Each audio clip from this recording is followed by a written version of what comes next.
Simbol-simbol Illuminati, seperti burung hantu Minerva dan mata yang melihat segalanya, menjadi lambang kekuatan dan pengetahuan yang dipunyai oleh para pemimpin yang tak terungkap. Dalam bayangan simbol-simbol ini, tersimpan cerita tentang kekuasaan yang tersembunyi dan misteri yang menyelubungi mereka yang berada di puncak hierarki. Di tengah perubahan zaman, Wei Xiaope mengidamkan sebuah revolusi dunia, sebuah penggulingan telak terhadap semua bentuk agama dan pemerintahan. Ia percaya bahwa hanya dengan menghancurkan struktur yang ada, persamaan dan persaudaraan sosial yang absolut dapat dicapai, seolah-olah menciptakan kembali dunia dari nol. Gerakan Illuminati merangkak keluar dari bayang-bayang, lahir di era pencerahan abad ke-18. Ini adalah waktu di mana minat terhadap rasionalitas dan sains membara. Sementara di sisi lain, okultisme dan mistisisme mulai menarik perhatian. Dalam kebangkitan pemikiran baru ini, Illuminati menemukan pijakan yang subur untuk mengembangkan ide-ide mereka. Konsep kerajaan sempurna yang ditawarkan oleh Wei Xiaope berkebalikan dari keyakinan religius yang telah mapan.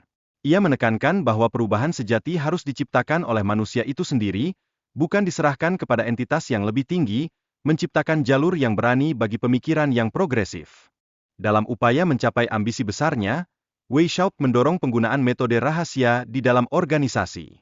Ia percaya bahwa keunggulan terletak pada penyamaran yang cerdik dan tak mencolok, layaknya maestro yang mengatur panggung drama di balik layar, memandu setiap langkah tanpa diketahui banyak orang.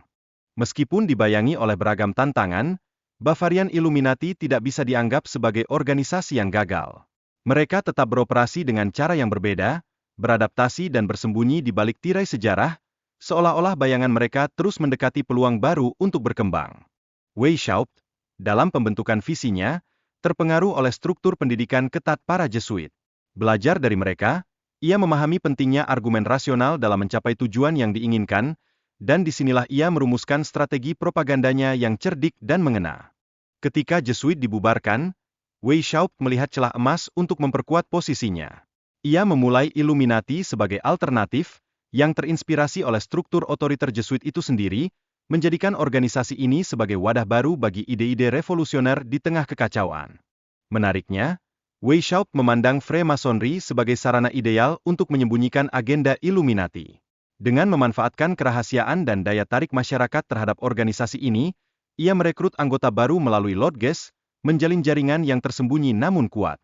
Untuk dapat mempengaruhi masyarakat secara signifikan, Wei Xiaope percaya bahwa mereka harus menjangkau orang-orang biasa. Oleh karena itu, sekolah dan perilaku terbuka menjadi bagian integral dari strategi mereka, seolah menyebarkan benih pemikiran baru ke tengah masyarakat. Menariknya, perempuan dianggap sebagai alat yang sangat kuat dalam memengaruhi pria.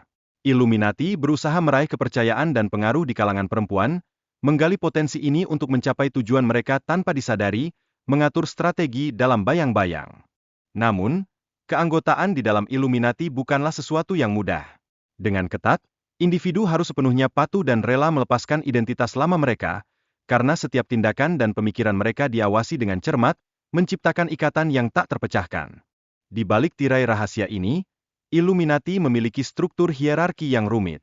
Dari pimpinan hingga anggota biasa, setiap tingkatan memainkan peran penting dalam meningkatkan kontrol dan pengaruh mereka di tengah masyarakat, seolah membangun benteng tak terlihat yang menjaga tujuan bersama. Sebagian besar anggota Illuminati berasal dari kalangan terpelajar dan aristokrat, menunjukkan kecenderungan mereka untuk mencari individu berpengaruh. Dalam hal ini, Illuminati menekankan kualitas di atas kuantitas, memilih dengan cermat siapa yang layak memasuki dunia mereka yang eksklusif. Namun, segala usaha ini tak lepas dari penolakan yang kuat dari gereja dan pemerintah. Meski demikian, organisasi ini tetap beroperasi di luar Bavaria, membuktikan bahwa larangan yang diterapkan antara tahun 1784 hingga 1790 tidak sepenuhnya dapat menghentikan langkah mereka. Di tengah ketegangan itu, Javier von Zwaak, letnan utama Wei Xiaope, mengalami penahanan yang mencengangkan. Namun, ia berhasil melarikan diri ke Paris pada tahun 1786, sebuah tindakan yang mencerminkan ketegangan internal dan dinamika yang kompleks dalam organisasi ini. Di sisi lain, terdapat Roshaniyah, sebuah persaudaraan yang muncul di Afghanistan pada 1500-an. Dengan ritual inisiasi yang rumit, mereka dipimpin oleh seorang sufi yang menentang kekuasaan sekuler, menambah lapisan kompleksitas pada jaringan organisasi yang saling terkait. Alumbrados di Spanyol, di sisi lain, dianggap sebagai lanjutan dari gerakan yang sebelumnya menolak otoritas Gereja Katolik. Mereka berjuang untuk mencapai pengetahuan mistis dan persatuan dengan Tuhan, seolah menegaskan keberagaman dalam pencarian spiritual yang ada di berbagai belahan dunia. Ketika Illuminati menyebar hingga ke Rusia, sel-sel mereka berkembang di Moskow, mengguncang fondasi kekuasaan yang ada. Namun, semua itu tidak berlangsung lama, karena Catherine yang Agung berhasil menindas gerakan ini pada tahun 1790-an, menunjukkan bahwa meski kuat, mereka tetap rentan terhadap perubahan kekuasaan. Tak jarang, karya sastra pun mencerminkan jejak Illuminati.